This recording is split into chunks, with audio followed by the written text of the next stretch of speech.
Hey, everybody, and welcome to the second edition of the PSPW podcast. I am one of Featuring the audio. hosts, Quote, and I am... What the fuck? You just let him What? get through his intro? Sorry. Boy. What? Okay, well, Peef Remgar. Oh, shit, man.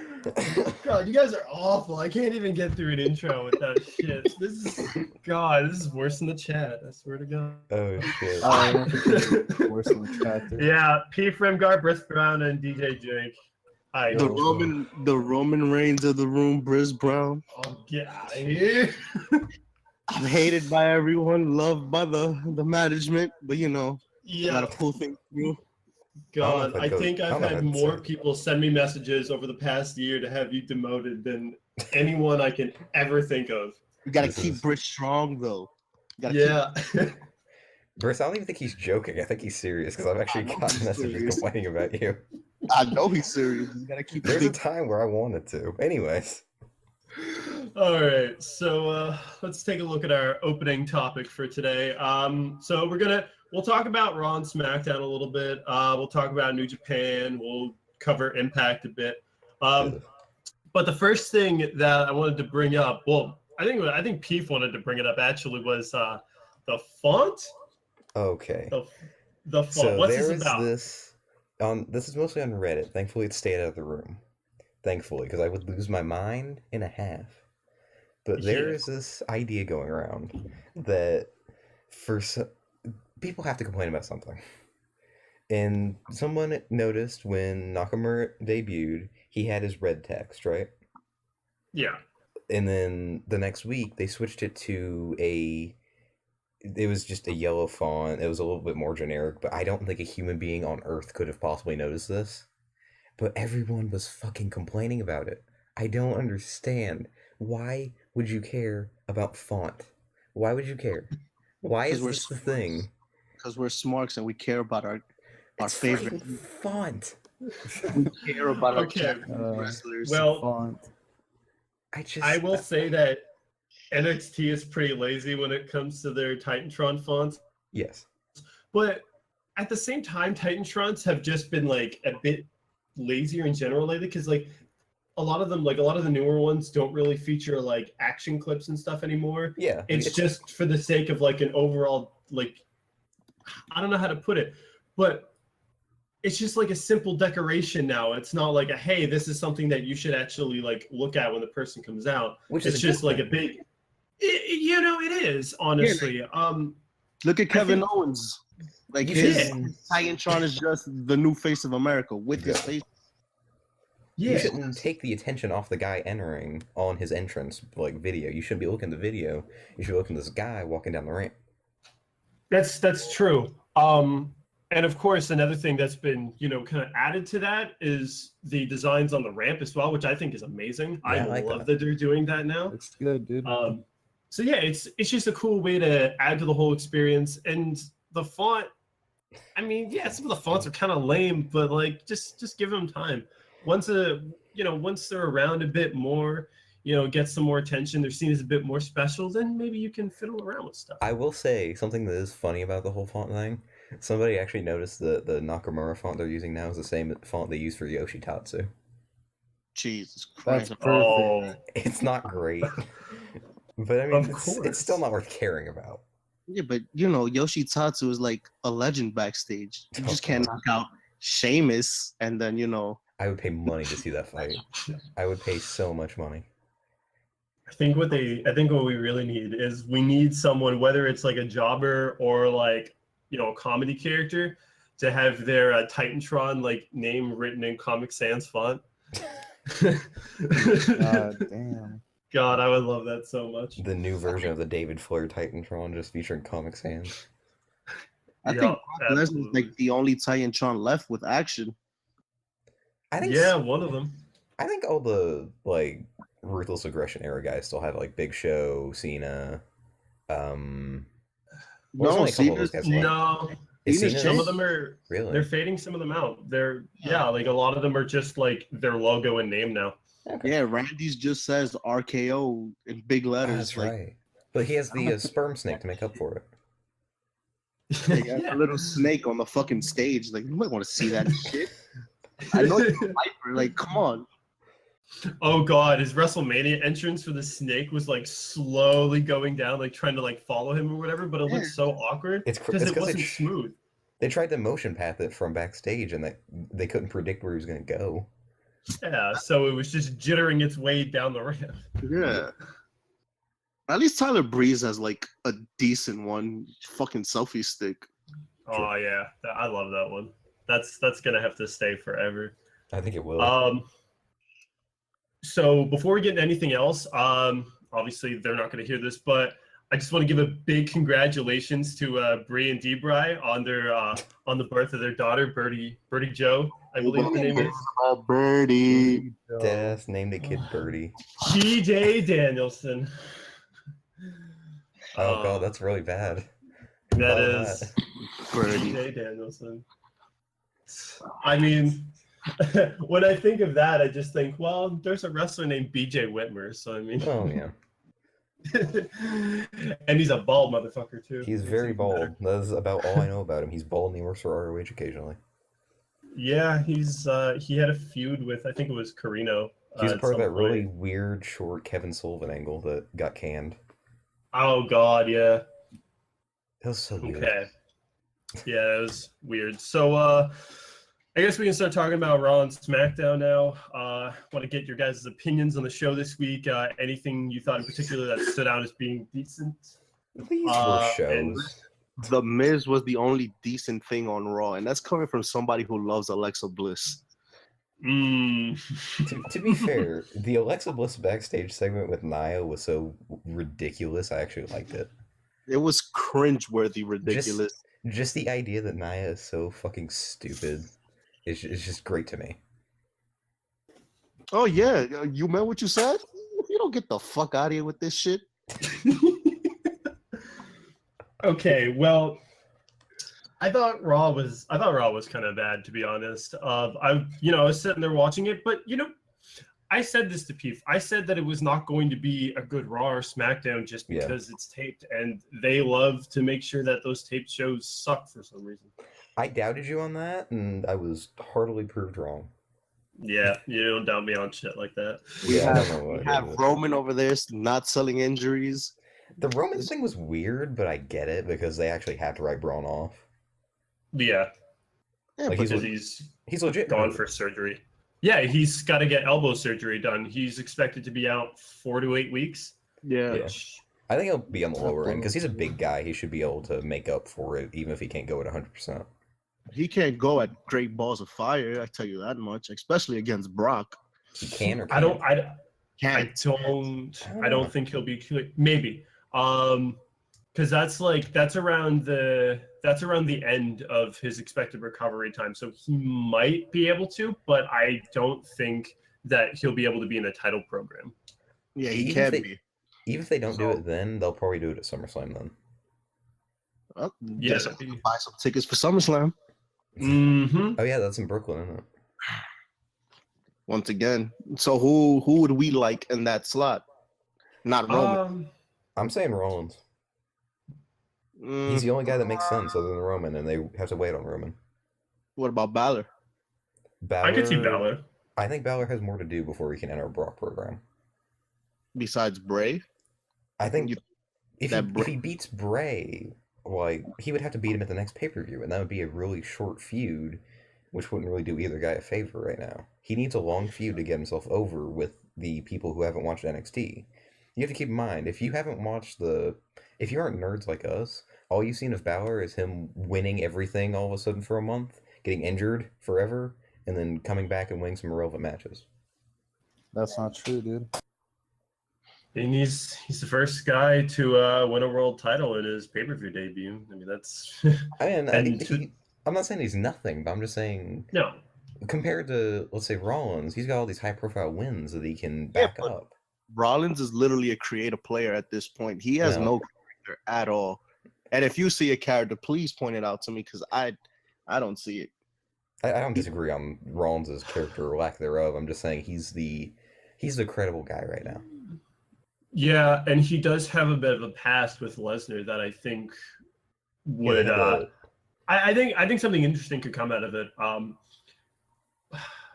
But yeah, there really aren't too many options for Lesnar right now. No. I Unless think they they could wanna- make us. I think they can make us buy into Balor as an opponent, but Rollins is a much easier story to tell here. Plus, I feel like if they go with Balor too soon, he's just gonna look like a geek. I mean, Like if he just walks Balor's in and not loses even- to Brock. Balor's not even showing any face tendency. He's just being a cocky prick. He is kind of weird right now. Yeah, he's doing a heel promo with Rollins. I don't understand where they're going with him. I don't either. He's just And then the Bray thing is kind of weird too, because the only explanation they've given us is one, he's spooky, have spooky fight. don't give us another House of Horrors match, Oh my please. god. Not even a joke. Knowing man. WWE and fucking Demon Finn, Drake just brought up a very relevant point on the side because he had to leave for a minute. Reminder that the biggest thing the public has seen of Balor before is that fucking terrible Demon King promo. Oh god, that's right. That was weird. Like That I thought it was so like weird. I thought it was kind of cool at first, and then it was just getting really weird. And I'm like, yeah, The thing I'm is- not into this. The presentation of the demon gimmick made sense when they did it. Like everyone was like, "Oh, they should have saved it for SummerSlam." No, they needed to promote the show, and that was the best way to do it to get people interested in Balor winning. And the promo though, it just did not work because Rollins was weird and Stephanie was weird. It was just a weird sequence of events. I don't know. Yeah. Overall, was not really a fan of Raw. I did like SmackDown though. I'm not gonna say I loved it. I thought it was okay. It was a bit. I think it was just a little bit under like the SmackDown standard, but I will say I enjoyed watching through it a lot more. Like with Raw, I was very in and out because I could not care to pay attention to what was going on. The matches were just dull. There wasn't really too much going on, but at least with SmackDown, there were like a couple interesting things. Like the main event was fun. Oh yeah, the main event was great. Yeah. Jinder So Mahal. Jinder Mahal. I actually fell asleep during the main event. Oh, Really? you suck. It was a man. fun little Wow. match. I will defend you in that it went really long. Yeah, It did.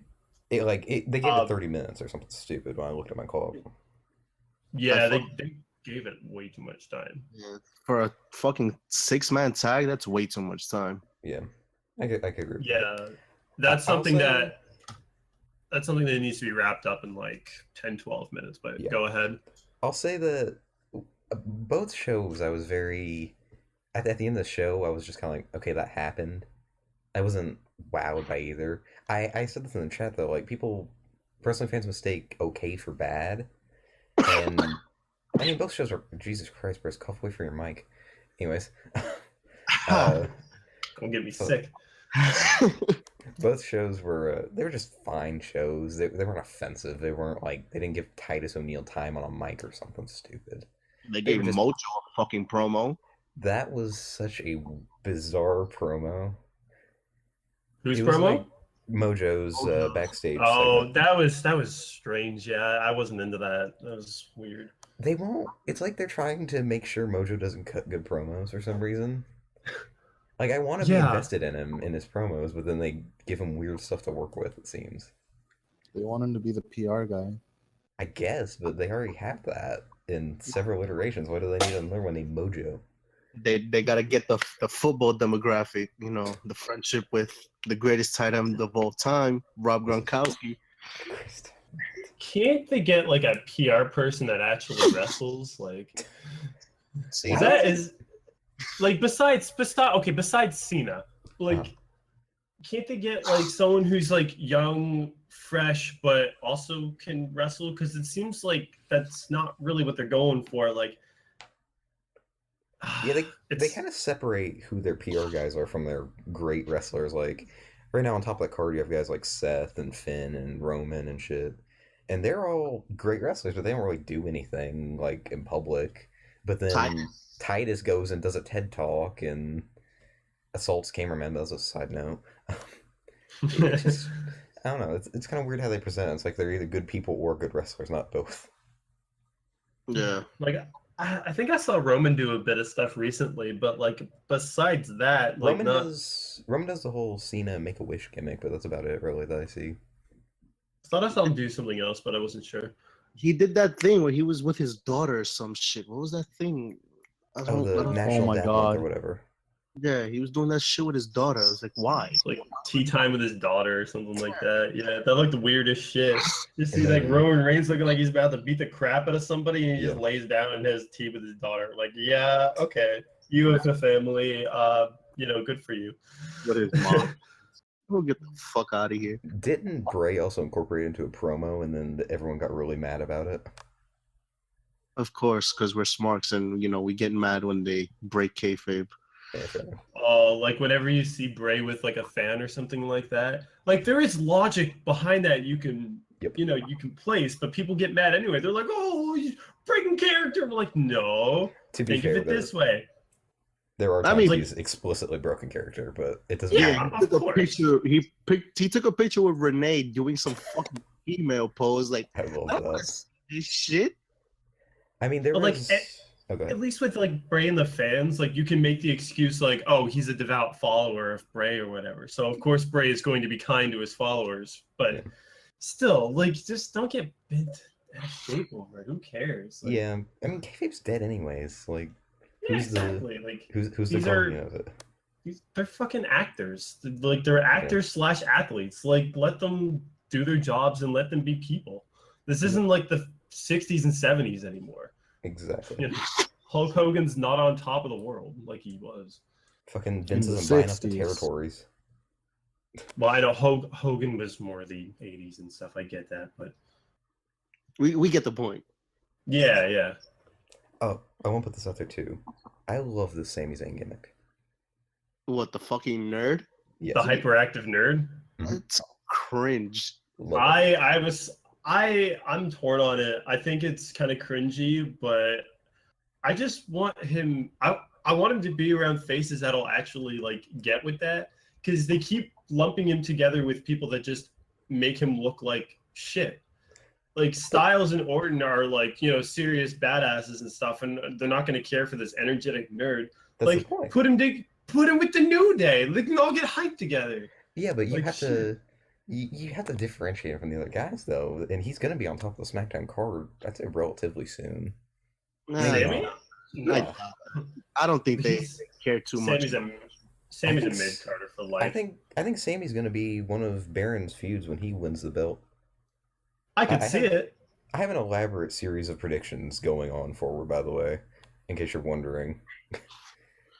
Well, let's hear it. Including AJ beating. Here's what I think happens. Baron wins Money in the Bank. Fucking Randy beats Jinder. Randy beats Rusev.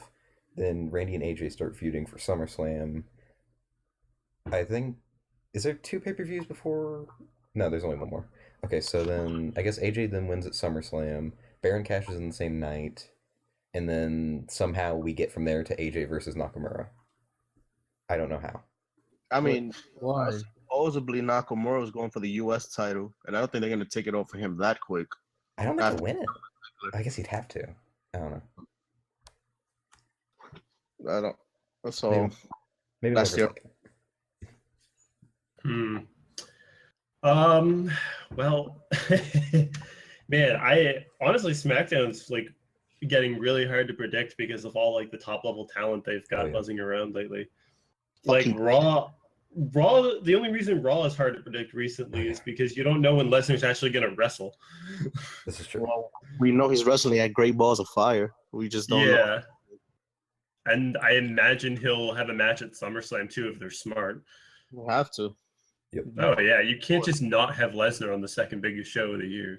Yeah, that's where you make half your money. Plus, Bhris would cry. Yeah, I yeah, you can't make Bhris cry. They I can't would make the cry in the arena, just like they can't upset the Mexican Make-A-Wish kid. I remember 2014 or 15, whenever he fought Taker, Mhm. Taker was booed out the building after Really? that shitty win. Oh, I was that the remember, low yeah. blow? Yeah, Uh, booed out the building. And I was just like, people are really booing Taker. Like, how? I don't understand this. Hey, I wasn't happy with that finish either. I was mad. I was They're not booing okay the with that. players, dude. They weren't booing the finish; they were booing Taker. It was Well, just yeah, because I guess they must have been loving Lesnar at that point. I just didn't like the finish. I thought it was dumb. yeah, that was a stupid finish. The middle finger and everything, it was just I kind of like that part. Like that's probably the only part of the finish I liked when Lesnar is just like, fuck you, and then passes out. yeah. I had a bit of a chuckle from that, but besides that, I wasn't really into that. Match is okay though. I'll throw this out there real quick because I just happened to come across on Reddit looking around. From the Observer, apparently, Braun is out, most likely for the July pay-per-view, and Rollins or Balor is the most likely replacement, as we said. So Sounds about right, yeah. Jesus Christ. I really hope Braun can make that show because I don't know if they'll go for it at SummerSlam. They would have to go for it on SummerSlam. I really feel like they want the Roman match at SummerSlam. I don't see people. No, I they're don't see saving. them going with Mania. That's They're such a saving- long time. I mean, the same way you built the Rock Cena. I mean, Yeah. I guess, but that was Vince different 'cause wants it's the The long Rock. term. Vince wants the long term Roman plan, and from the sounds of it, nothing is stopping him right now from doing it. And So I If guess. Brock sees the money in the feud, he'll go with it. That's what happened with Goldberg. It's supposed to be a Yeah. one-off, and Brock was like, "No, let's just make it a longer series. Let's make it to Mania." I wonder what would happen if Brock just didn't see the money in it and he went, "No, I want somebody else." I think Vince would fucking cry himself to sleep. Vince would do it too. I mean, He's not it's fucking Brock Lesnar. Vince would cry, and then Triple H would just be like, "Yeah." Supposedly Roman is Triple H's guy too. Yeah, Like, Yeah, to an he extent. is, but I don't think he's Triple H's main guy though, I because think he's it has to definitely be coming. Balor. Yeah, I would definitely say Balor would be more of Triple H's guy. Well, I mean, saying they're kind of on the same footing is kind of weird though, because Balor's like 7 years older and like has much worse career, or a much more strenuous career. Yeah, but I don't know. When Triple H gets like more involvement with certain people, he gets really attached to them. True. We'll see what happens. I mean, Roman's probably going to win the title again next year anyway, and then it's going to be some more BS until somebody takes it off of him again. Whatever. I mean, it has to to be be fair, Braun. It has to be Braun to take it off of Roman. maybe. In his defense, his title run was pretty good when they actually gave him time with it. He had the AJ series and then the whole Shield debacle. It was a good run. I didn't have any problems with his reign. Like it was good, but It was too soon. yeah, I wasn't ready for 3-time WWE champion Roman Reigns In a span of 6 months. Less To be Yeah. fair, they should have just circumvented the second reign. I don't know why they did the short reign like they did there. The first one made sense because it was losing it by Money in the Bank to build heat, but the second one just made no sense. Yeah, that was dumb. If he was 2-time champ right now, I think he'd be better off. Not even. You should have given him the title this year to start off. Ease into it. It's been 3 years of this push, and still nobody's buying it. I feel like there are micro adjustments they could have made to fix it along the way. I don't know. It's just a mess, really. I mean, he's got growing support. Like, yeah, Yeah. you hear in the crowds like there's a lot more booing and stuff, but like It's like his merch Cena sales now. are crazy. Yeah, Number one? I would probably getting compare it to. I'd probably compare it more to like maybe mid 2000s Cena, like mid late 2000s, where people were just kind of like hating on him for being Super Cena, Yeah. and also just not really being a fan of his wrestling. I think in a few years people will be more welcoming of him, more accepting, but I think it he just- parallels Cena in a lot of ways, including given his age and stuff, I'm gonna put it out there. I think he can legitimately be one of the best ever if he keeps it up. Who, Cena or Roman? Roman. Cena's already one of the goats, man. You can't. Cena's gonna be fucking Flair at this point. He's never gonna fucking retire. You know, unless he gets stuck doing way too many movies, because you know they're all like, all the movie studios are like, you can't wrestle while you're filming these movies. We don't need you breaking something or busting something and not being able to act. Yeah. So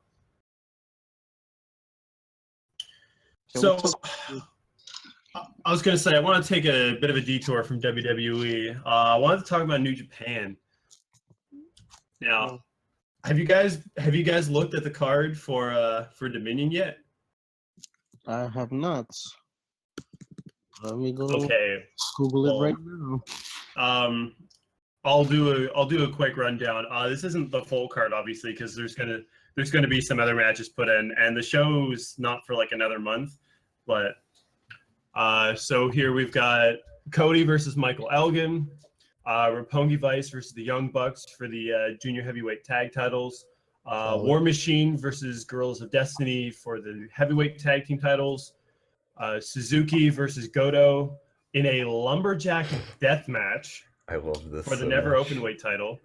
What the fuck is a Naito lumberjack versus death match? Tanahashi in a rematch for the Intercontinental Championship, and then Okada versus Omega for the heavyweight title. So that sounds like an amazing card. What the fuck is a lumberjack death match? Yeah, that just like, you know, piqued my interest right there. Yeah. It's honestly, it's just what it sounds like. It's a lumberjack match with death match elements to it. Has there ever been a death match in New Japan?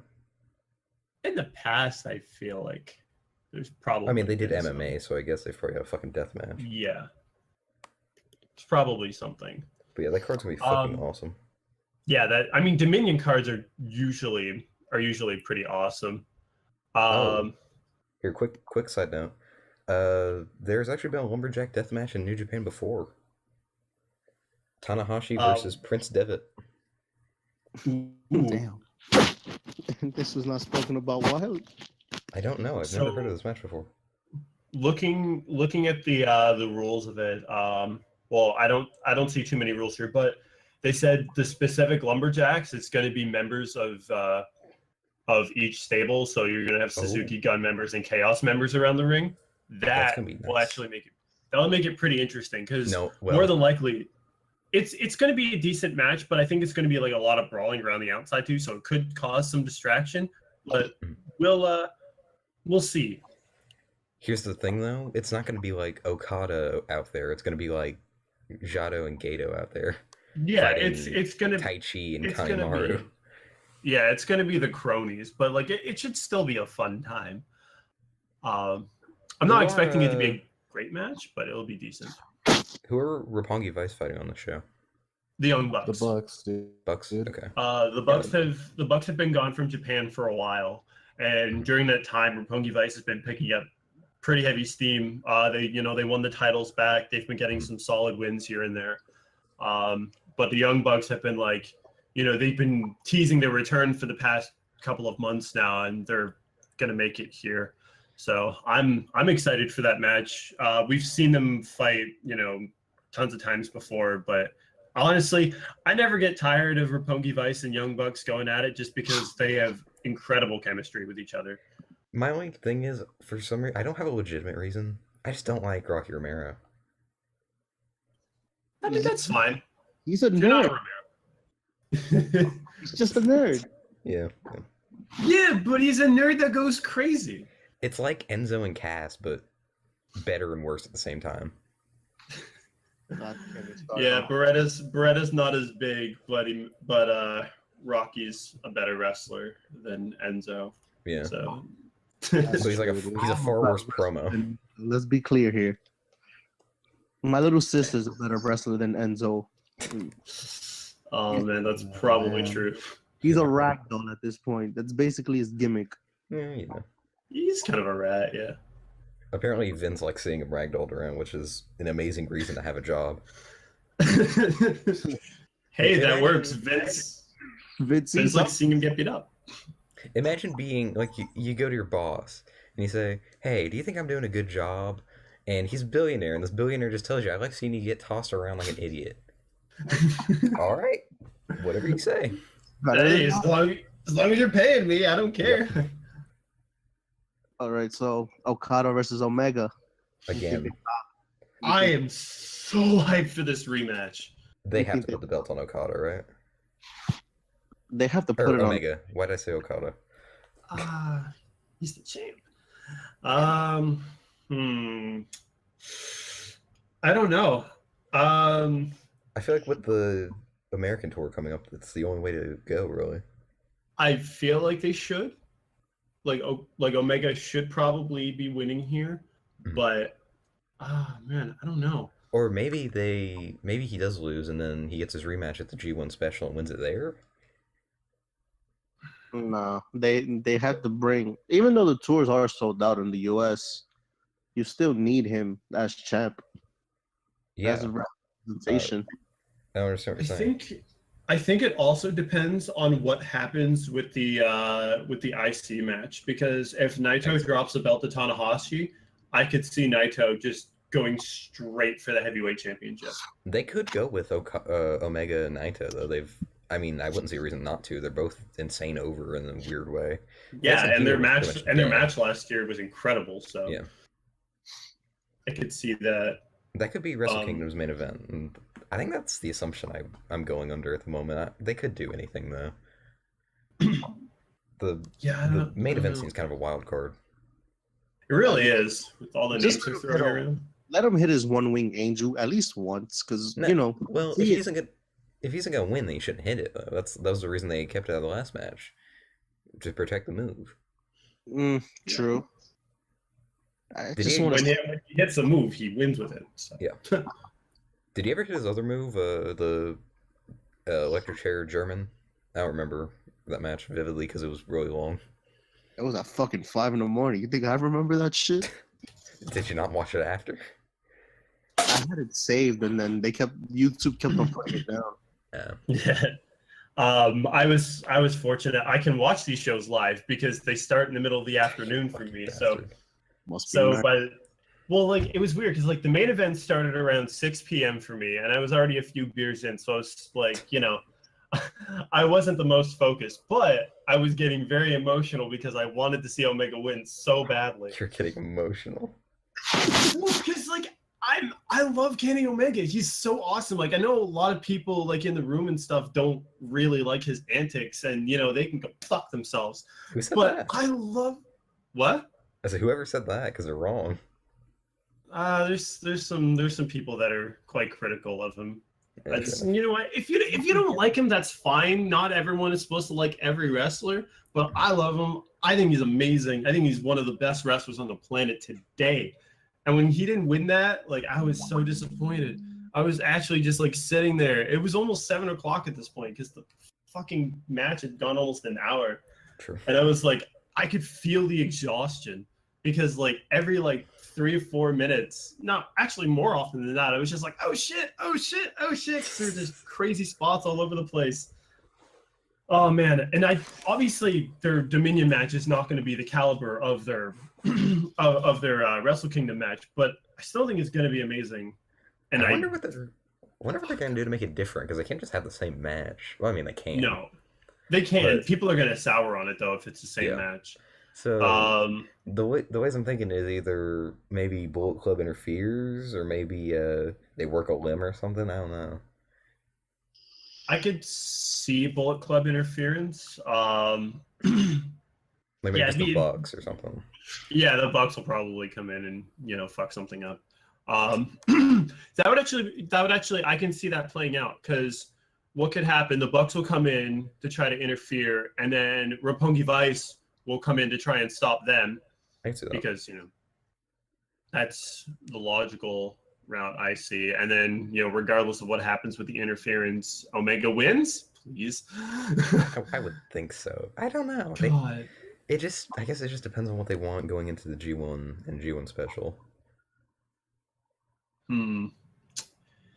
I it's tough to predict, honestly. A lot of it's tough to predict. Even Best of the Super Juniors, like there's so many people that could win that. It's really tough to predict at this point. I think I went with Skrull winning that of all people. Just because I tried to predict the what's it called, the New Japan Cup, and I got it so wildly wrong. I just went with the weirdest answer I could. I don't know who I predict to win Best of the Super Juniors. Skrull. Part of me wants. Go ahead. I don't think Skrull will win it. I think it could be. I think they could definitely have Ricochet win it. He just lost though. I know, but I still think they could have him win it, because the only reason they had him lose was because you cannot have Takahashi like losing right now. Hell, I could see Takahashi winning it just because he is that on fire right now. They could do that just because of the level he's at right now. Nobody's really on it. The only reason I say Skrull is because I feel like he's going to be in the Bullet Club sooner than later. Skrull in the Bullet Club. That'd be weird. I'd be down for it. They've been teasing it a lot. And they need a good singles junior for the Bullet Club because they don't have one right now. Yeah, especially a replacement for Adam Cole. Yeah. He wasn't really working a junior, was he? No, he was working heavyweight, I think. Okay. But I mean, look at his. They still need like a more prominent body to replace him, since he'll be WWE bound soon. Yeah, I'm excited though. I think New Japan's going to be pumping out some. New Japan in the next like few months is going to be amazing. This is definitely going to be the best year for them in a long time. I'm very curious. This is actually a question we got into the mailbag. I guess I'll go ahead and read that off real quick if I can find it before it's inconvenient. Before the mailbag, can we talk about Itami's tweet? Oh, what'd he say? He said Chicago is the perfect city to hit my go to sleep. Oh, that's lovely. What a heel. Can we just what do we think of this? I love it. Jesus. Here, I pulled up the question. You imagine seeing Punk goes to NXT? Okay. In the perfect world? Man, I don't think it'd be the perfect world because he'd be such an above everyone else level guy. Assuming Mickey Gall didn't choke the ability to wrestle out of him. He could probably still put on a decent match, but I don't think so. I don't know. There's no way. If he does wrestle again, which there's this very tiny part of me that thinks that he will, it more than likely is not going to be in WWE. Yeah. Because he stated that his end goal was not to go to WWE, but it was to go to New Japan and wrestle. So I could see him doing stuff with them if the opportunity comes up. Here, I'll go ahead and put this up there now that I've got it. Chinpo, something like that, asks, your thoughts on the New Japan tour of the USA? Do you think the ROH, New Japan, CMLL lines could be a serious competition to WWE? No. No. Yeah. No, I don't think it'll be real competition, but yes, I am excited for it because the idea of a general expansion of New Japan into the United States has a lot of promise. Yeah. But the problem with trying to capitalize on any sort of wrestling in the US right now is there is a ton of competition. And I'm not talking about WWE level competition. I mean in the indies. You have ROH still doing their stuff, but now you've got all the Flow Slam stuff going on, with Evolve and all the other promotions involved with that. There is some rising competition there, and it's going to be a lot harder to make your mark at the indie level, which New Japan is going to be when they start doing their stuff in the US. I don't think they're going to be as successful with their standalone shows as they were with the ROH ones. Not at first. I think there's going to be some attention, but I'm a bit concerned, to be honest. I will say that their ticket sales for the LA tour have absolutely shocked me. Yeah. Like they've drawn legit sellouts already, like almost immediately. I think within they did like PWG numbers in Reseda, but with a bigger venue. I mean, they're It appealing was to the same kind of fan base. Like, That's true. It's Yeah. the same area. It just kind of shocked me though that many people were that interested to where it sold out. I think it maybe took a day to sell out. So maybe there's I mean, interest on some some of those are level. bot accounts. Honestly, they buy them out pretty fast in That's probably LA. true. Anything that they have here. Good point. Good point. I'm worried about the lasting appeal of New Japan in the US though, because yeah, obviously, you know, some of those shows are going to sell out because the idea of New Japan doing anything on their own in the US is like incredibly appealing. But how long is that sort of buzz going to last? Or is that going to be like a long lasting thing? Like, are people still going to be like going to these shows like 2, 3, 4 years from now, assuming they keep it up? Or is this just going to be a fad where people were like, well, you know, that was fun, but I kind of want to go see some WWE stuff now or something else. I'm a bit concerned. Like, obviously, you know, New Japan stuff can be a lot more appealing, but the big thing, and we discussed this last week, the big thing that New Japan has issues with that WWE is also thriving in is character work. And character work means a lot, even if you're at a live show where there's a bit of a different focus in terms of what goes on in matches. Character work is still incredibly important. And if you can't connect to those wrestlers via their characters, then you're not going to be as willing to buy tickets to those shows. So in the short term, I think they're going to do really well. But because of that main issue that New Japan is so inconsistent with, I am worried in the long term. But that doesn't mean that I'm not completely against it. I have very high hopes for New Japan. I think that with the proper booking and a bit of adjustments to the way they present themselves to Americans, I could definitely see them being like a solid number 2 in the United States. I wanna put this out there. Like when I say no, they're not gonna be a competition. That's not a dig. I'm just saying. Oh no. I It's get a that. myth that any company will ever realistically be competition unless there is one chance for that company to fall, and it's when Vince dies. If Triple H is the most incompetent human being in the world, but he's not, so it's not gonna happen. He's not. Yeah, you see how he's running NXT? It's not gonna happen. He's quite good at his job, actually. It's impressive. Yeah. So the company's not gonna fall. NXT is a great touring brand. It's very fun. The thing about NXT is it's a really like hard thing to watch week to week sometimes because the characters don't get built up until like right next to the show. Yeah. I feel like, oh god, what the fuck was that? Anyway, Bhris, what the fuck, dude? Snapchat. Fucking get off. It's a professional. What was I saying? Fucking, I completely lost my point. Thanks, Bhris.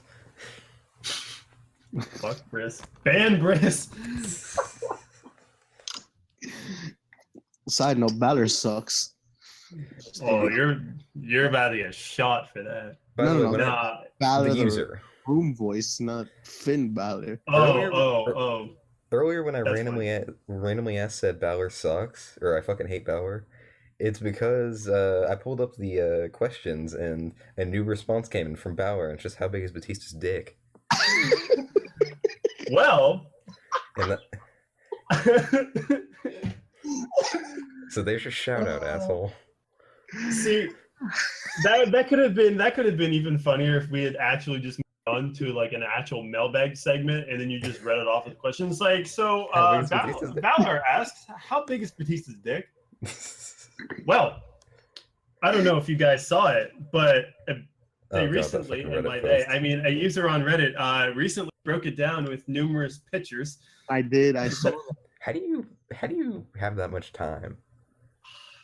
You know what? If you're on Reddit posting about wrestling, you probably have a lot of free time in general. I post on there and I don't have that much time. I have a lot of it. I don't have that much. Well, I mean, if you're dedicated, if you really, really care about the size of Batista's dick, the physics of the Met what? I don't know. Fuck it.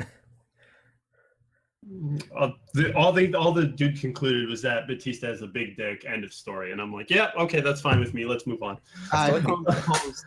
His basic thing was he gave like a bunch of exhibits, which I'm not even gonna click because I'm not trying to see that.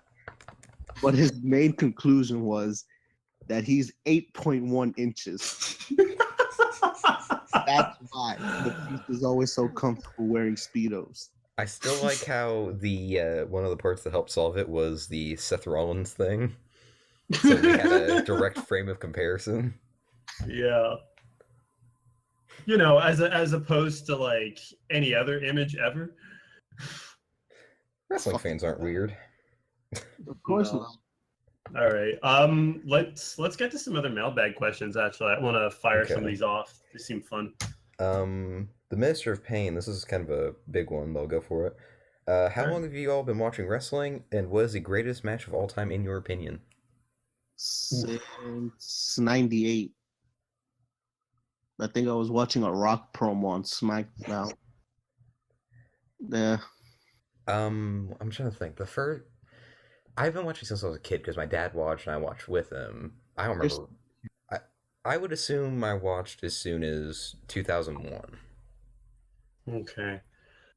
What about you? I had seen bits and pieces of some wrestling like through the late 90s, but my parents like didn't care for wrestling at all, so I didn't really start getting into it until I'd say around the beginning of Ruthless Aggression. How old are you? I'm 24, Okay. but yeah, I didn't really have the means to watch it during the Attitude Era. Like it was a bit late for me then because I was still kind of young. I still fell in love with Stone Cold. Oh my Jesus! I love a lot of the Attitude Era stuff, but it doesn't really connect with me as well because I wasn't watching it all the time as it was happening. So like I said, I didn't really get into it until like really early in Ruthless Aggression. Like I remember the episode where Bischoff just handed the title to Triple H. Yeah. Like I remember watching that, and I did see a lot of good stuff though. Like even though I didn't really get to see a lot of the Attitude Era stuff live, I still got to see early 2000s, SmackDown, for instance, which was really what got me into wrestling as a kid. Seeing like Eddie and Kurt Angle and Benoit and all that. Yeah. But then I took a break after a few years. I think I took a break at a decent time too. It was somewhere around 2007, 2008. Yeah, I took a break there too. I think Basically I did too, around honestly. pretty much around the time when WWE was kind of going sour anyway. And then there was that blank period there was a pretty big period where I was watching on and off between like 2008 and 2012. Like I think in like 2009, 2010, I was watching for like maybe a month or so, and then I got distracted and started playing more video games again. Yeah. And then during that time, I was also watching a bit of Ring of Honor because I think it was during the HDNet era. I was watching a little bit then. And I didn't really start getting back into it like super heavy until I'd say 2013. Actually, I remember this. A buddy of mine called me up and he said, "Hey, a bunch of us are going over to so-and-so's place for the Royal Rumble. You want to come watch?" And I was like, I wasn't really a wrestling fan at that point, but I was like, yeah, sure. I'll come over. It should be a fun time. It's the Royal Rumble, right? Even if you're not a big fan of wrestling, like you can still kind of enjoy seeing people get tossed over the rope and stuff like that. I got sucked right back in. Wait, so let me clarify. The 2013 Royal Rumble. That was the 40 man. That was the Batista Rumble. Is what got you back into wrestling. Jesus. I think God got me back into wrestling. Was that the Batista Rumble? It was because that was the same year as Brian. Yes. Yeah, because I always forget Rumble winners. Okay, so wait, no, was it? No, that was the Cena Rumble. That was a what Rumble? That was the Cena Rumble. That was Yeah, not. yeah. Cena. Because Cena won that. Yeah, I remember. Yeah, because Really? Batista was the year after. Yeah, because Batista why. was 2014. Reigns was 2015. Yeah. Or Reigns was 2015. Orton won this year. Who won last year? Fucking what's his dick? Triple H. Triple H. Right? Yeah, because he won the What's title his from that. Not Batista. Yeah, you're right. You're right. Yeah. So 2013. Yeah, I remember the finish was between Cena and Ryback. I remember. Yeah. And that was a show with Rock versus Punk on it. Yeah, that was the last match. Punk Rock, yeah. Well, I think it wasn't necessarily that got me back into it. It was just a way for me to follow up because, I see somebody win the Rumble and I'm like, okay, I got to see what happens now. So that's just kind of what got me back into it. And it's funny. One of our buddies, he was watching. So Ziggler comes out and he does this little promo. He's like, just send him out already. And my buddy was just like, who doesn't really watch either. Like he'll sometimes watch, but he got back into it a bit more recently. He was like, I bet you it's going to be Jericho. And everybody in the room was like, no, why would it be Jericho? And then Jericho comes out and everyone loses their shit. It was pretty funny, honestly. Because I even asked, I was like, does Jericho still wrestle? And they're like, no, he's been doing some other stuff. And then Jericho comes out. It's like, oh, well, I guess he does. What about your greatest match of all time? Ooh. I have two, and they're both involving Brock.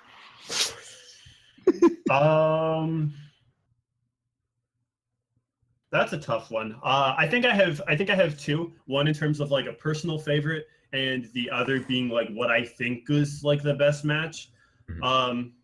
Obviously, people are gonna give me shit for saying this, but I do honestly think that Omega Okada is like one of the greatest matches of all time. And I know I know there's some recency bias with that, but like just watching it, shut up. I do think that a lot of the stuff they were doing in that match was just absolutely incredible. Like just a lot of the spots they were doing, like they didn't really come off as sort of like spot monkey crap.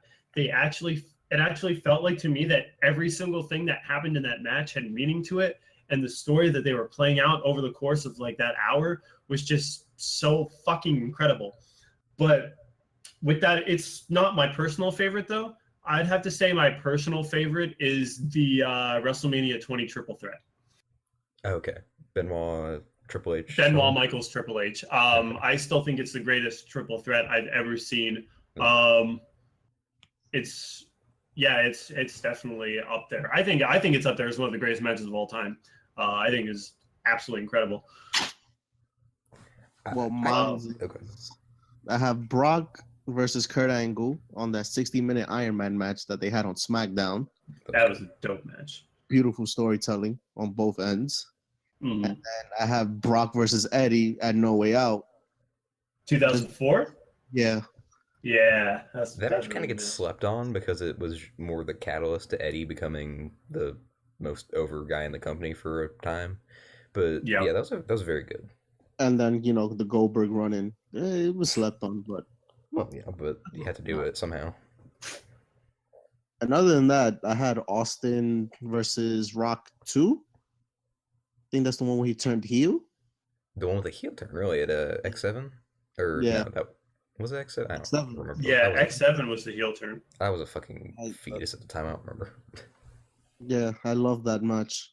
I didn't like the ending as much, but I just love the match. The match is solid. Finishers. It was a beautiful, beautiful thing to witness. I'm really trying to think of my greatest match of all time. I have a hard time coming up with shit like that because I think of shit like differently. There's so much subjectivity in it too. Yeah, plus there's like different kinds of matches. Like I find it hard to compare like AJ Cena to Omega Okada, for example. They're very different. Okada comparing them. Well, yeah, but he's biased. I mean, it's hard not to be biased for yourself. I'd honestly put AJ Cena up there. That was a damn good match. I loved every fucking minute of it. Which AJ? Which one? They're like 3. The Royal Rumble match. Rumble match? Yes, I loved that match. That was a insane match to me.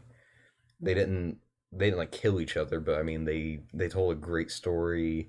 Cena had to murder AJ with his move 4 times to actually win. which is unheard of. And at one point, AJ actually no-sold one of them, which was hilarious to me. What else happened recently that was good? In my defense, I've only really been watching again since 2014, so I missed a lot of great matches from before. So did I, man. Yeah. I don't know what else I'd put up there really. I feel like there's a New Japan match. I really like I wouldn't put it in greatest match of all time category, but this is just kind of a random note, I guess. Omega Ishii was a really underrated match recently that people don't seem to be talking about much, which shocked me. Omega Ishii was dope as fuck. Not the one at Dontaku, by the way, the one at the Super J Cup. I haven't actually watched the Dontaku match yet. Honestly, is it as good? Yeah, it's amazing. I need to catch that show up at some point, but I'm also lazy and don't want to see Fale get carried through a match again. Yeah, I don't blame you on that. I have no interest in Fale whatsoever. It's his yearly G1 make him look special push so he can kill some people in the G1 and make things fucked up. But I mean, it's not gonna lead to anything. He's still gonna be kind of there. There's a reason why he's the underboss, because he's not over. Yeah. Flop, got him.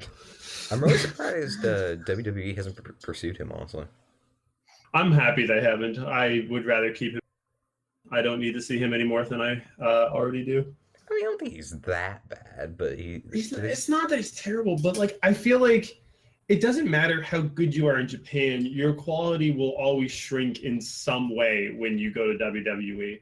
And Fale is someone in New Japan who is not even considered that good anyway. He's decent. True. So like him going to WWE, he's just gonna look like a crappy Strowman. Yeah, I can see that. I mean, he could be nice if they went with a Bullet Club push, maybe, but I don't know if they want to go that direction at all. I mean, yeah, you could have him carry around Devin on his shoulders again. There's this picture going around of Devitt on his shoulders, and he looks so stubby. He looks like such a little man. It's hilarious. He looks like one of those. Have you seen those? I don't know what they're called. It's some WWE line of dolls, and they're these little dolls of wrestlers, and they talk and shit, and their arms are weird. I'll have to find a picture of this because that's all I can think of when I see this picture. I think I know what you're talking about. It's not like action figures. It's like it's a material. They're like dolls. Yeah. That's what it reminded me of. Why did I just get a 502 bad gateway? Okay. Well, the mailbag is fucking up on me for a moment, so bear with me. Jesus. Why? I know exactly what you're talking about because I saw. Are they the Brawlin' Buddies or are they a different kind? It's something buddies. I think it might be Brawlin' Buddies. I know they're Brawlin' Buddies. I'm seeing a few of these here. There's ones of wow, there's one with Punk and he's got a huge head. They look terrible. Oh my god, these are. Yeah, that's why it made me think of this. Holy crap! These are terrifying. let me double check and make sure this is what I was thinking of. There's one of Rey Mysterio. It doesn't even look human. Brawlin' Buddies. Yep, that's it. That is it. Those horrific Brawlin' Buddies. That is exactly what this picture made me think of. Because they're so disproportionate and weird. Oh god, Sheamus. Sheamus actually looks a bit more normal. And then The Rock's, he actually looks a bit more black. He actually looks more black. How can he look more black? Just look at it yourself. Yeah, fair enough. All right. Man, I really wish Showdown would load so I can open this. There we go. We've made progress, ladies and gentlemen. We can actually get another fucking question in because my fucking phone doesn't suck. There we go. Okay. Let's see here. Who asked this? Smarkiplier / the Game Grump asks, should Breezango beat the Usos at Backlash? If not, who should they face next? Usos, that is. No, they should continue on with their feud. Make it longer so the tag titles don't feel like a fucking hot potato. Which they have had trouble with. I definitely don't think they should win. I definitely don't think it should be a feud either, though. It should just be Usos kill them dead, and then they move on to the New Day. It seems like the most logical progression, and then eventually maybe DIY call up. But I don't know. Yeah, but it makes no sense to build up Breezango right now for no reason and then just derail the push. Because they don't have another team. It's not like they're getting a push because they need. They're not getting the push because the company wants them to be champions. They're getting the push because the company doesn't have anyone else to put in that position. Because the New Day is waiting out Kofi's leg. American Alpha versus the Usos has happened like 80 times. Nobody wants to see that again. And the Usos are the babyface in that feud every time it happens. And, I mean, who else do you have unless you call it DIY too soon or something? That tag division just kind of dire, honestly. Yeah, it's not in a good spot at all. And this is something I was worried about actually. When they were first doing the brand split, the one thing that I was worried about the most was the tag divisions, because I felt like one of them will do okay and the other is just gonna fucking die. And look what happened. The Raw division is doing okay, and the SmackDown division, I'm sorry, what? There is no division. They should have just took Enzo and Cass away from Raw. Yeah, I don't know. I was shocked when Enzo and Cass didn't show up on SmackDown. Because they could have been the most over team on that show, regardless. Regardless of what people are saying about them, they're over. This idea that Enzo and Cass aren't cutting good promos and that they're not over anymore is kind of ridiculous. No, they aren't cutting promos, but they are over. Well, I mean, it's not so much that they're cutting better or worse promos. It's just that it's the same shtick on a different day, so people are getting tired of it.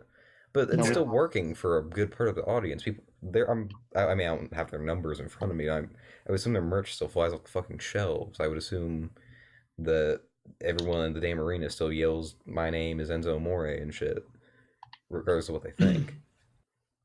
Can we stop giving Big Cass a mic? That's what I ask. Yeah, I don't know why they keep doing that when they have one of the better mic workers with Enzo right there. I don't even find Cass that bad. I just don't find him anything special. It's just like it just comes off as scripted. Yeah, like he doesn't know how to talk at all. He just sounds doofy. He does. I mean, a lot of guys nowadays sound doofy. And yeah, he is doofy. Let's be real. Like, just stick to the spelling soft wrong and then just call it a day. I miss this stuttering gimmick. Oh god, stuttering gimmick. Because like nowadays, like when he does his deliveries, like, and I'm gonna spell it out for you. I remember when he would be like, and I'm gonna spell it out for you. Like I used to love that because he looked like he'd be about to explode. He does seem like he's just kind of. I mean, he's doing the same thing he did in NXT, but maybe he's just kind of burnt out on it because the main roster schedule is a whole lot different from an NXT schedule. Well, he was kind of simmering a bit with his gimmick, like even like later into their NXT run. That's true.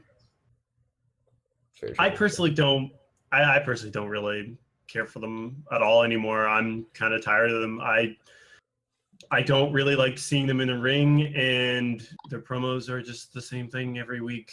I'll put it out there, they're very high on the dad overness scale. Like, my dad has their shirt, and that's unheard of. Wow. Jesus. I feel like they were a missed opportunity. They had these guys, they bring them up at NXT after last WrestleMania, they have all this heat, and then they kill it. I don't think it's their fault for that, really. It's just they were a result of bad timing, and then the whole New Day have to beat the demolition streak thing. They were wrong place, wrong time. I mean, the New Day beating demolition streak wasn't a real thing until the end of the year. Well, yeah, but you have to keep in mind, at the first part of the year, they were going to be the number one contenders for the New Day, and then Enzo got hurt. They had to waste some time. Then, I think by the point Enzo was back, the whole demolition streak thing was already a thing. Yeah, that was already in place when, you know. So maybe they were meant to win it at the next pay-per-view after that number one contenders match that Enzo died at. I don't know. When Gotch killed them. Yeah, when Gotch killed him dead, and then tried to pick him up like a stack of bricks. Fucking moron. Cover me, cover me. Jesus. What else we got here? Yeah, SmackDown Division's shit. It's not great, but I think they'll call up DIY, and I think they'll fix it. DG9, of course he asked that. Thoughts on God himself? It is Kurt Angle, yes. Thoughts on God himself? Parentheses, Kurt Angle. If you've been misinformed about God.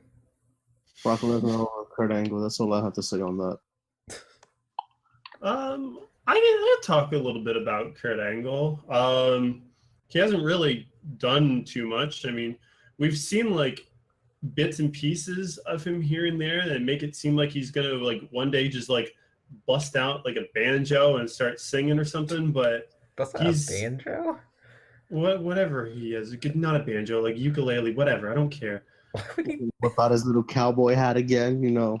Jimmy Greco and I don't care. I got Olympic gold. I got Olympic gold. Oh my god. I don't know. He's just been very tame in this GM run. Like I'm not gonna say he's been bad by any means. Like he's just been there doing whatever. Like he's honestly though, I like the position he's in because we get to see him on TV, which is really nice. I like Kurt Angle. I like seeing him involved. Yeah. But he's not being shoved down our throats like other authority figures, which is something I can 1,000,000% get behind. What? Shit, GM being shoved down our throats, making illogical matches for no fucking reason. Wait, who are you talking about? Mick. Oh yeah, that was the Mick GM run was so fucking weird in hindsight. I feel like they wanted his to old go. Commissioner run was a lot better. It seems like they wanted to go somewhere with it, but then they remembered, oh yeah, Mick Foley's like 90 years old and has like half the body working. Yeah. He cut some like cool promos though, but once in a blue. Overall, he shouldn't have been the person doing that though. Like that should have been other people cutting those kind of sick promos, and it's annoying to see that authority figures are just, getting that screen time. That's why I'm happy that Angle's screen time is like generally kept to a minimum. Angle, it's kind of weird. I feel like they're saving a lot of the appearances of him for something, which is probably a good thing. But I don't know. He just kind of feels like he's there. I like the segment. The whole situation there with the authority on Raw right now is kind of weird in general, with Stephanie being dead to death with the table spot at Mania, and then Triple H's power or not power, then Angle factoring in somehow. Maybe remember how Triple H functions though. His power slowly grows over the course of a year, and then at WrestleMania, all that power is like released, and then he has to like go back into his cave and recharge again. So we won't see him for a while anyway, and if we do, he'll be in a much weaker capacity. Maybe this is how we finally get the Stephanie affair angle with Angle. No, it's not happening this time. Please no, I don't. Yeah, I don't need to see that. Angle's kids don't want to see that. Does he have kids? He's got like 3 of them, I think. Yeah. I had no idea. I think he's got like kids. I think he's got like 1 or 2 with his current wife, and then maybe like 1 with Karen. Okay. He has 2 with Karen. Oh, the other way around. 2. Oh, he has 2 with his current wife. Yeah, so so he has 4. Okay, that's cool. No, they have 5. Jesus. Wait, does he have 3 then? Yeah, he has 3 with his current, and then 2 with Karen. Okay, 5 kids. All right, Kurt, you go, man. And sperm cells. Oh God. They swim. All right. Okay.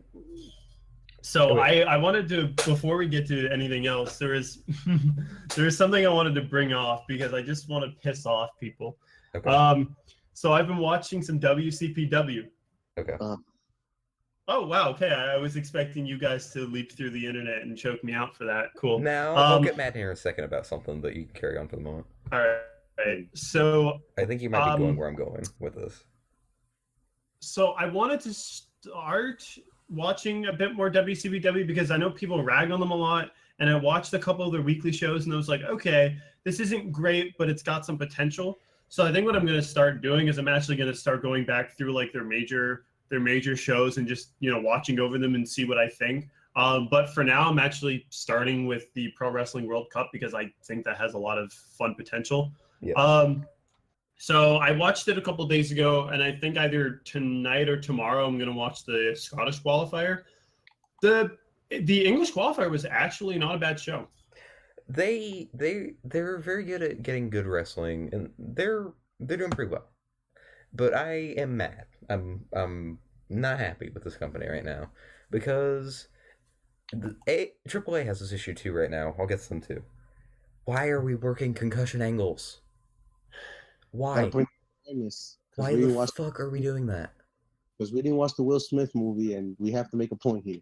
It's in the year 2017, 10 years removed from Chris Benoit and countless other fucking shit with Shibata in a hospital right now.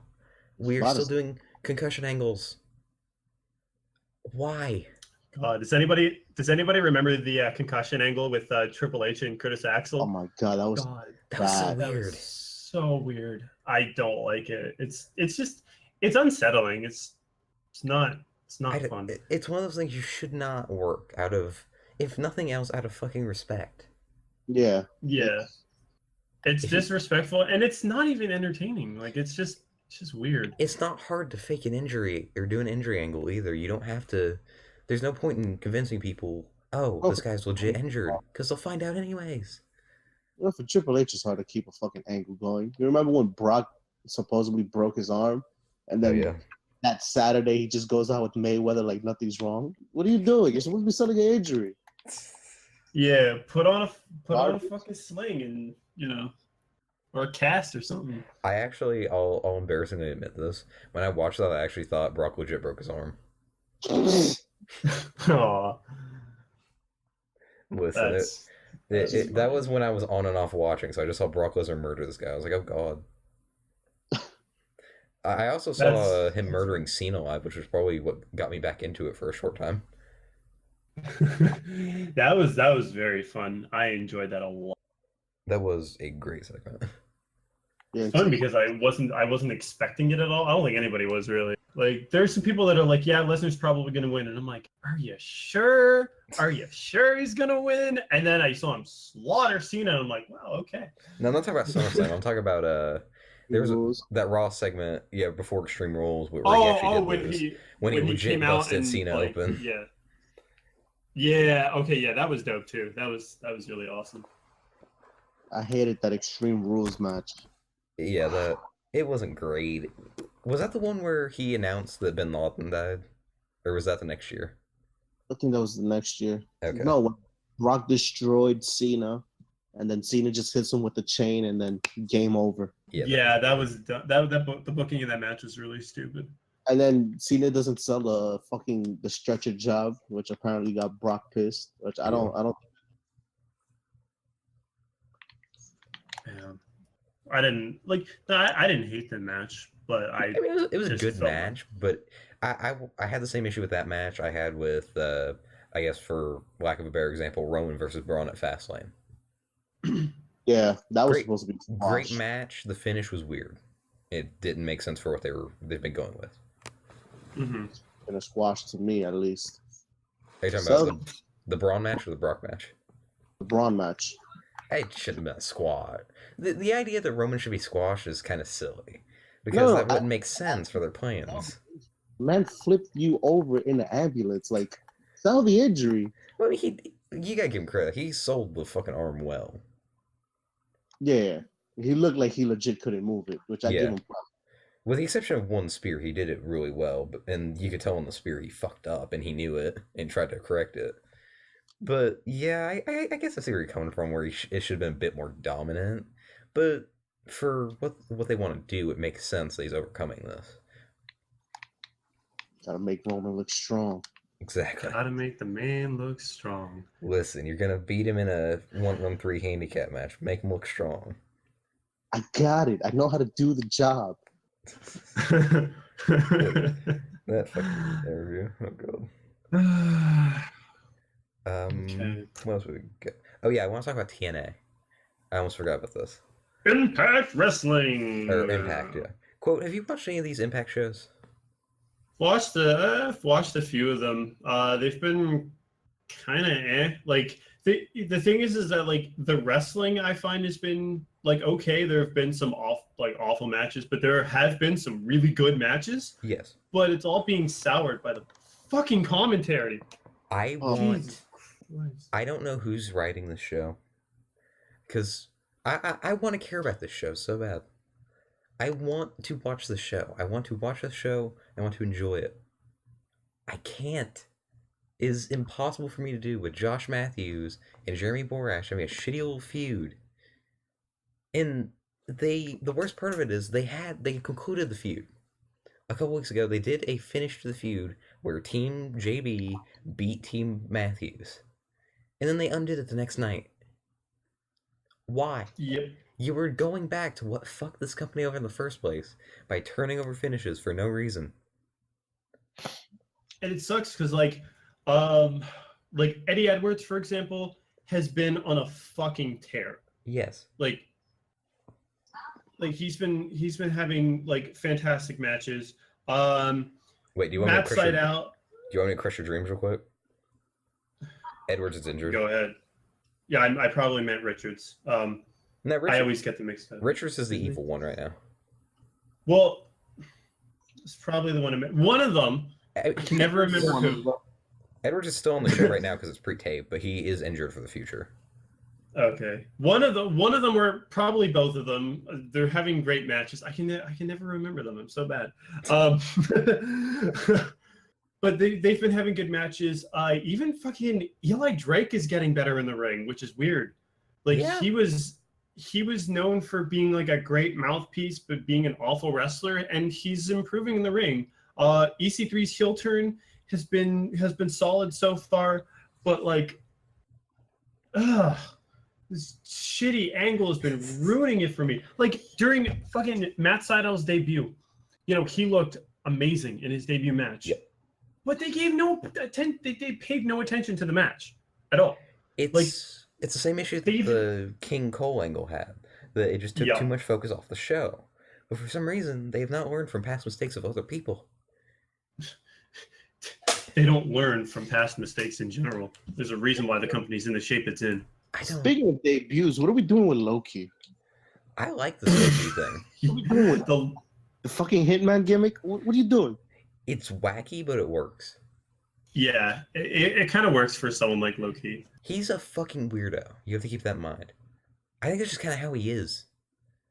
This is the man that Jim Cornette called the dumbest man in wrestling. And as much as I don't like to agree with Cornette, I can't entirely disagree with him here. Loki is not the smartest dude when it comes to the industry. That Cornette shoot is one of my favorite things in the world because the one kick heard around the world where he knocks this guy out, just legit out cold. He could have finished the match, but instead he goes, "Nah, I'll keep going." Try and pick him up like a bag of fucking rocks. Yeah, he's not the brightest. Loki is good. Like the whole idea that he's a shitty wrestler or whatever because he may not be a genius. He is stiff.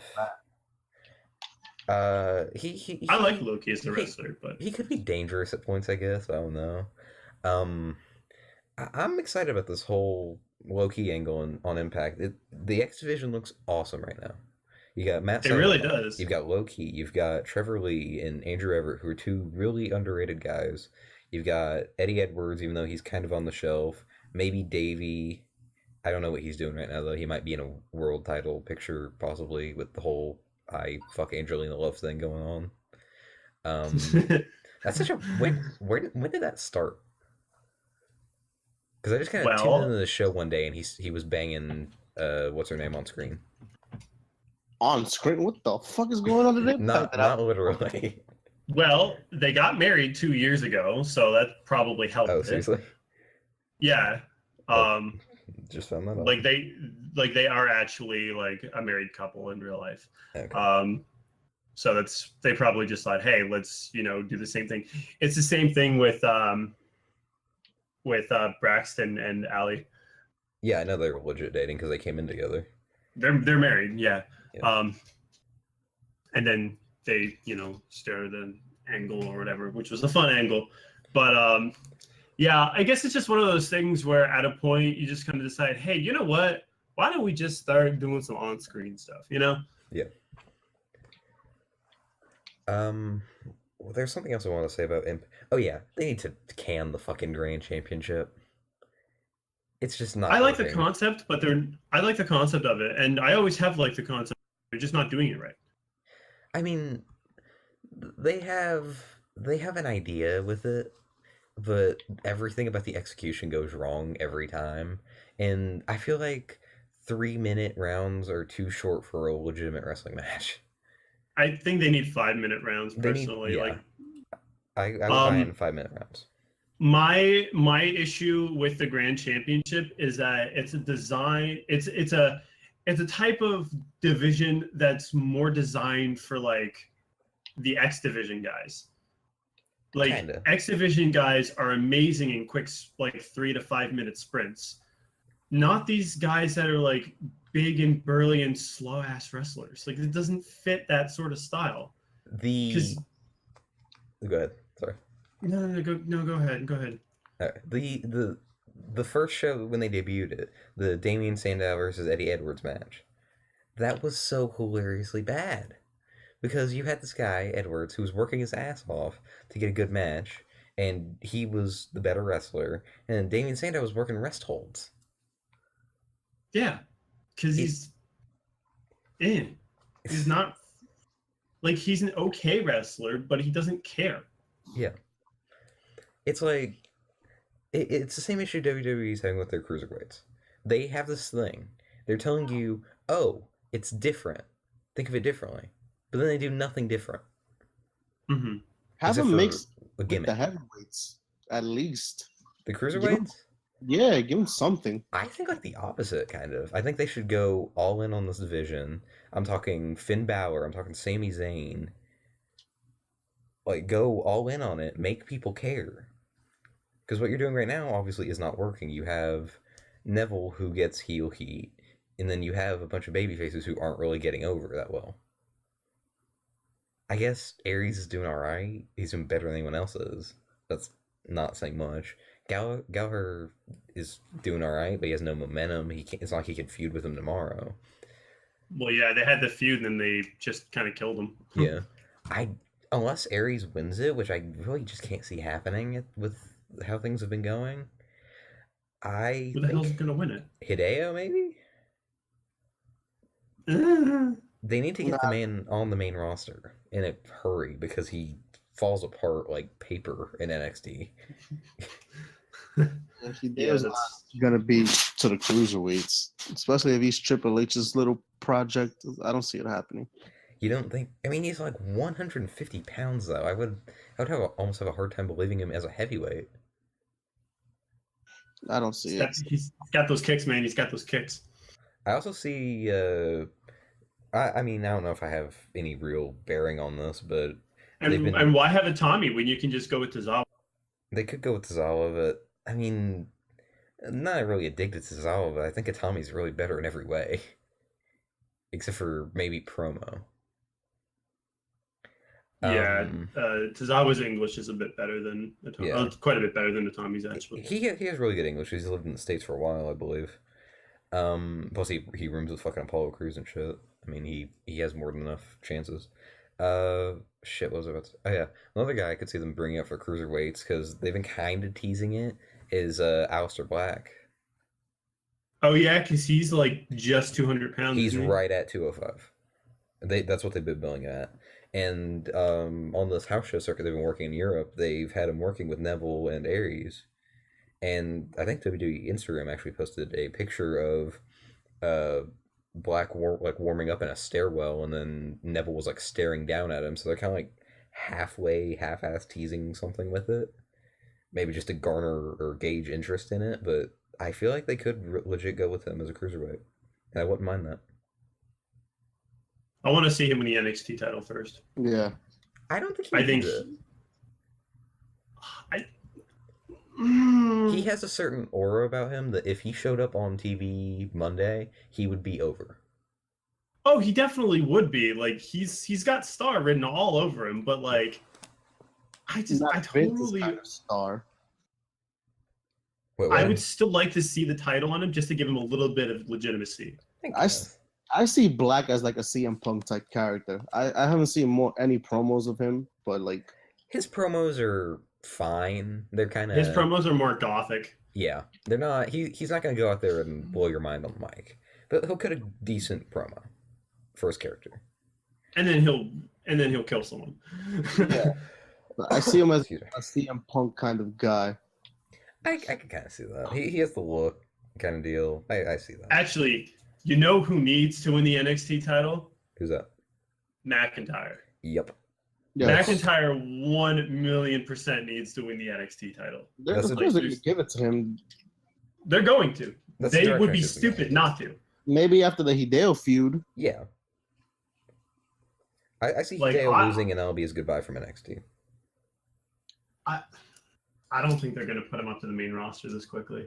Yeah, no, not after this injury. I feel like they have to. Like, what else is for him, really? He can't sit in NXT any longer. The dude's got to be getting fucking antsy down there. Yeah, but like, what's he gonna do? What's he gonna do in the main roster? Fight Neville. Like, yeah. Man, we're really throwing him to the wolves, aren't we? I mean, that'd be a hell of a match, though, wouldn't it? This is why NXT needs like a secondary title. Yes. Oh my god, yeah. This is the thing. Like, people always complain about too many titles. They need more titles. Because they could get away with the TV title. They could. People like to say there's too many titles in WWE. It kills the prestige. But why else? A title is the easiest way to get two human beings in a wrestling company to fight. You can tell an elaborate story. Like, let's take Randy versus Bray for the example of a story. They went with a story with it as opposed to a title. And it ended up becoming a title feud, but that's a side note. It was all about the story of it, and that works. But it can only work in certain cases. You can't have a big story for every guy, or else you'll have too many stories and nobody will give a fuck about any of them. So you have to have sometimes a simple title feud.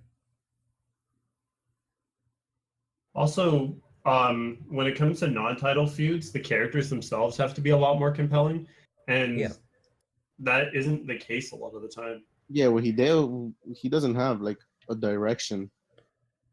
Yeah, Hideo, it's not like he has some overarching character. He's just going to be this guy who's Japanese and hits real hard. But they already have Tozawa for that. Well, Tozawa's different, kind of. But he's over as fuck. Ah! He has this weird stuff. Blow out the audio. I don't know, man. It's infectious. People will go with it. He is weirdly over, and he's more charismatic in general than Itami, I think. But that doesn't necessarily mean he's gonna get a push, and doesn't necessarily mean he's good. But Tozawa also has much more time, I think. How old is Tozawa? He's not young. He isn't? I thought he was like 30. He's 31. Okay, so he is younger than I thought he was. He's fairly young. So he's got, what, 5 years on Itami?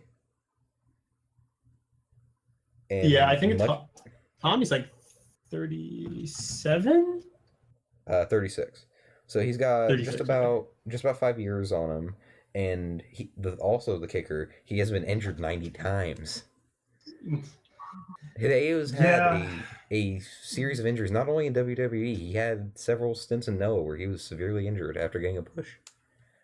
Dude is injury prone. That's not a dig to him, really. It's just kind of how it is. Shit happens. You're a small man. Every time he gets a push, he's just like, fuck it, I'm gonna just get injured. I don't want this push. I mean, the thing is, you don't have to have a look to be a wrestler, of course. Dude has no muscle mass. Yeah, he So has when enough. he's landing on bone. He's a small Same. man. That's Same. one of the reasons. That's one of the reasons why I think Zack Sabre Jr. is a failure in WWE. Saber, I mean, he hasn't been injured yet in the Indies, has he? I haven't heard of it. Not that I know. Not that I know of, but like he's basically skin and bones. Yeah, his style kind of And lets him get away with it though, because he doesn't take like.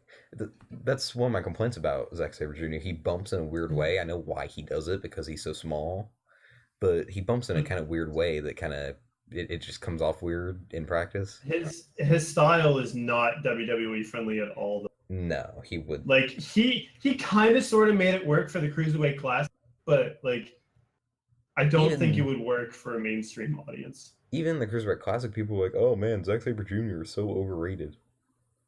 Yeah. So I feel like people would turn on that kind of gimmick right now. Jesus Christ, dude. Also, since we're still in the discussion of cruiserweights, I think that one of the saddest stories of the cruiserweight division has got to be Grand Metalik. God. Well, okay. So coming out of the Cruiserweight Classic, he looked amazing. Yeah. Like I loved his matches all through the tournament. Like he looked fantastic, and we were waiting and waiting and waiting for him to finally debut on the Cruiserweight roster, and then he finally debuts, and he's awful. Like his matches have all been extremely lackluster to the point where he doesn't even get TV time. Here's the thing with Grand Metalik. I don't think he's bad or anything. I don't think he's bad. I think he's a good wrestler. I just don't know what the hell's going on. I feel like right now he's just kind of nervous. Sorry about that. I'm trying to think how to explain this. He is in a foreign environment right now. He came out of Mexico. He doesn't speak English well, and he doesn't work the style very well. So he's having to do a whole lot of transitioning. WWE, on the same end, is trying not to Sin Cara it. They do not want that happening again because it's scarily parallel. So they're trying to protect their asses right now, and I get that. So they're kind of putting him in nonsense right now, making sure he doesn't hurt himself so he can learn all this stuff on the side. I think in a year's time we will be talking about him. Well, maybe not a year's time. Within the year, he will be much more relevant than he is. I'm gonna hold you to that. I mean, of course I don't know. But I would strongly think so. For the sake of Bhris having a Mexican idol, I would hope so. I had Eddie for that, and I'm not even Mexican. He's dead. You don't have to. Well, I don't. Okay, he's in hell. Okay, Batista. Fuck you. I always got to make those little cracks here and there. Makes it fun for me. Over here. Let me see if we have any more topics. We've been going for about an hour and a half. If you want to wrap up. Yeah, we could probably wrap this up in a bit. If you have any other like major things you want to address, you can do that here. I won't. Well, go ahead. Well, this is that kind of an awkward phase because I know next week we'll be doing like backlash predictions and stuff, but oh god, next week is backlash, isn't it? Yeah. Well, yeah, next week is the podcast before Backlash, also the podcast before TakeOver Chicago, so we can do predictions for all of those. Yep. But I don't really have much to wrap up with at the moment. This is just kind of this was a bit of a dry week for wrestling. Yeah, it was honestly. kind of quiet. I want to talk about one more thing because I happened to see it. I was scrolling across Reddit and I saw this. Apparently, ODB of all people is teasing going to NXT. Really? Yes. She could be full of shit, but it's a thing that's been teased. She probably is because it's fucking ODB. That's a good point. Did not consider that. How would I feel about her in NXT? I mean, I would hope she just do jobs. Yeah, because I don't see her like doing much. I don't know. What are they gonna do? Push her? I mean, her gimmick. Please no. Kill their demographics. Yeah. What would they bill her as? A shitty redneck. to appeal to the shitty rednecks. There is a shitty demographic. I am from Tennessee. There's a demographic for it. Yeah. Please don't let it be true. I would think not, but I just happen to see it. She's teasing it. I'm hoping it's a joke. So Other than that, I'll say, hey, wait, before you wrap up, Sarah Lee also gave birth. Congrats. Was she pregnant? Oh yeah, that's right. She had Buddy Murphy kid. With Wesley Blake's or Blake shitty kid. Listen, Yeah. Murphy, I saw a picture of their kid. Looked weird, like babies always do. This man's baby under the bus. What are your babies looking like, man? Come on. They're gonna look like gods when they come out. Trust me. Oh God. Just give it a few decades. Before you wrap up, so I guess this is kind of also asking you at the same time of recording it. So what are we gonna do for the Backlash post show? the backlash. I think we'll probably have to do, for the sake of time, I think we should probably show up like as soon as possible, because there's going to be a lot to cover from that weekend. Like just covering Backlash as well as Takeover is going to take up a show. So would you want to just do it like, I guess record it that night? I'll have it up Monday. Yeah. Yeah, we right. could do that. So that's the plan then for everyone. We will be recording the show right after the show. Right after Backlash. After Backlash, yes. Yeah. I mean, the show had God, people use fucking context clues, Bhris. You know how dumb our room is. Hey, Mm. only sometimes. Quote agreed. Quote agreed. I mean, as the OG, yeah. You know. Hey, I forgot you're the last one that's been around since the beginning, quote. Yep. Everyone else is abandoned. Everyone else abandoned ship. For maybe better. I will continue to hold the fort until the end of time. Yeah, fair enough. All right. Okay, let's wrap up. Okay. So that's the PW podcast for this week. I'm quote. I was Peef Rimgar and Bhris Brown, and DJDrake kind of said to DJDrake kind of slipped himself out after saying a grand total of 5 words. He left like 30 minutes in. I don't even know. Yeah, I barely heard anything he said too. But the problem right, is, I guess not to be racist, but he sounds a lot like Bhris. Whoa. I want to point out, until you said it, I did not notice he was Mexican. Honest to God, I did not notice. He put it on the Discord. You think I read everything because of fucking Discord? All right, we'll see you guys after Backlash. Yes, we will. Next week, you. Oh my. Oh yeah, there's still next week. You're right. And yeah, and next week as well. Okay, luckily I didn't stop recording. Yeah, just like no podcast next week. God, we suck. God, man, I thought Backlash was already this weekend, man. Shit. I mean, it kind of seems like it, because it really seems like this week's SmackDown was kind of a go-home show. No. Well, my problem is that these last 2 weeks have been so like fluid, and that there's been like nothing going on. So I just feel like I don't know when anything's happening. Yeah, fair enough. Oh God. Okay, to actually wrap up now. Let's do this for real.